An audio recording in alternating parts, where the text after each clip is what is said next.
Good morning students. आज हम लोग टेंस का जो सीरीज चल रहा है उसमें फ्यूचर इंडिफिनिट लेकर चलेंगे। और फ्यूचर इंडिफिनिट टेंस जो है सबसे इजी। अगर 12 टेंस है तो 12 टेंस में सबसे अगर इजी कोई टेंस है तो वो फ्यूचर इंडिफिनिट टेंस होता है।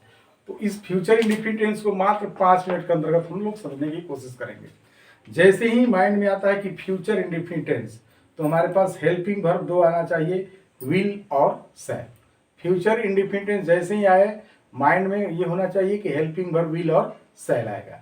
दूसरी बात, अगर किसी भी क्रिया है उस क्रिया के साथ गा गेगी रहेगा। जैसे वह जाएगा तो जाना क्रिया है उसमें गा लगा हुआ है।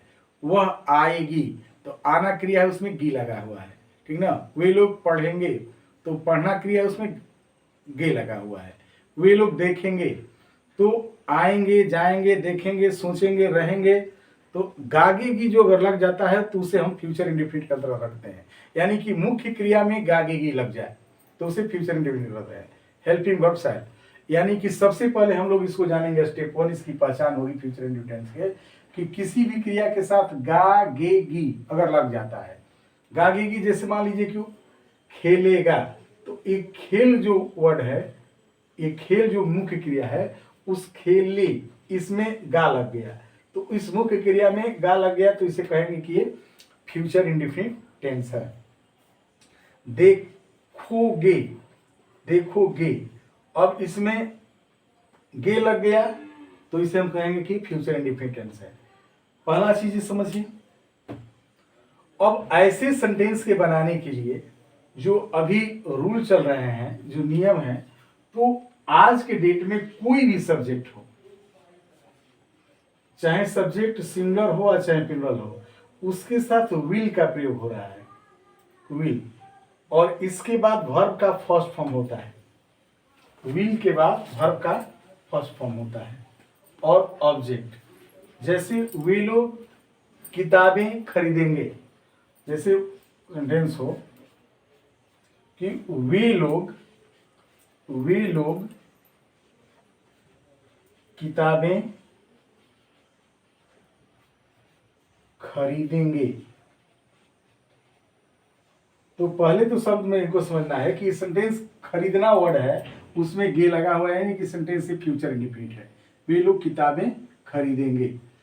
तो आप सबसे पहले समझिए कि ऐसे सेंटेंस में सब्जेक्ट दे लिखेंगे और दे के बाद विल लिखेंगे। दे विल, और खरीदना का इंग्लिश बाई होता है, और किताब का बुक होगा, और किताबें का इंग्लिश बुक्स लिखेंगे। तो दे विल बाई बुक्स, वे लोग किताबें खरीदेंगे। बहुत अच्छी तरह से।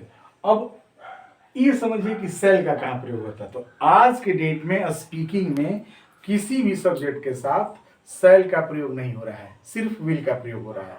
लेकिन अगर आप 11th में या 12th क्लास में हो, बिहार बोर्ड में है, तो बिहार बोर्ड में आप अगर हैं तो ये समझिए कि आई और वी दो ऐसे सब्जेक्ट हैं। आई और वी, इसको नोट कर लीजिए आप कि आई और वी ऐसे हैं कि जिसके साथ हम सेल का प्रयोग करते हैं, सेल का प्रयोग होता है। तो आई और वी ये दो इंटर में ज्यादातर पूछा जाता है। इंटर में आई और वी के साथ सेल का प्रयोग होता है। तो ये आप समझिए।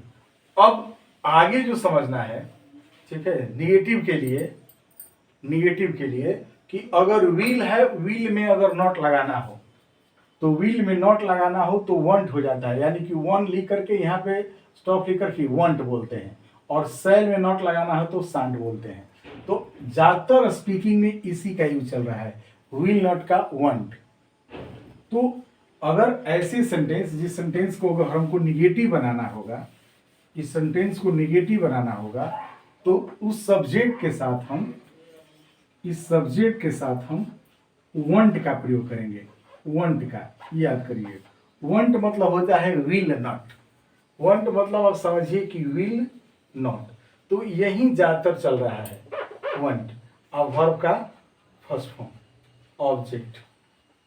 जैसे तुम नहीं पढ़ोगे, तो तुम नहीं पढ़ोगे, तुम नहीं पढ़ोगे। तुम नहीं पढ़ोगे तो ये सेंटेंस हो जाएगा you want read, you want read, तुम नहीं पढ़ोगे। या इसी सेंटेंस को हम विल का प्रयोग करते हैं, विल नॉट। तो मैक्सिमम आप देखे होंगे कि आजकल विल नॉट का प्रयोग नहीं करके वंट का ही प्रयोग किया जाता है। तो इसको आपको समझना पड़ेगा, यू वंट रीड, तुम नहीं पढ़ोगे। आगे कुछ भी कर सकते हैं हम लोग। तो ऐसे सेंटेंस का हम लोग इंट्रोगेटिव इस तरह से बनाएंगे। अगर निगेटिव, इसी सेंटेंस का अगर हमको इंट्रोगेटिव बनाना होगा तो हम इस तरह से बना सकते हैं। विल लिख सकते हैं, आई और वी हो तो से लिख सकते हैं, प्लस सब्जेक्ट लिखेंगे, और सब्जेक्ट के बाद अगर उस सेंटेंस में नॉट हो तो नॉट लिखेंगे, नॉट के बाद वर्ब का फर्स्ट फॉर्म लिखेंगे प्लस ऑब्जेक्ट। जैसे सेंटेंस हो कि क्या वह अपना काम, क्या वह अपना काम करेगा, तो क्या वह अपना काम करेगा तो लिखेंगे विल ही डू और हिज वर्क, क्या वह अपना काम करेगा। अगर सेंटेंस में हो कि क्या वह अपना काम करेगा तो लिखेंगे will he do his work. अगर यही सेंटेंस है कि क्या वह अपना काम नहीं करेगा, यहाँ पे नहीं शब्द रहता कि क्या वह अपना काम नहीं करेगा, तो क्या करते हैं हम लोग विल ही, और यहाँ पे ही के जस्ट बाद नॉट का प्रयोग करते हैं, will he not do his work. इस तरह से हम लोग यूज करते हैं, will he not do his work. चाहे इसी को हम लोग इस तरह से बनाते हैं कि वंट, देखिए वंट इसी तरह से वंट शुरू में ही लिख देते हैं, वंट इसी तरह से लिखा want he do his work. इस सेंटेंस को हम लोग ऐसे भी बना सकते हैं, want he do his work. तो इस तरह से हम लोग फ्यूचर इंडेफिनिट को बना सकते हैं।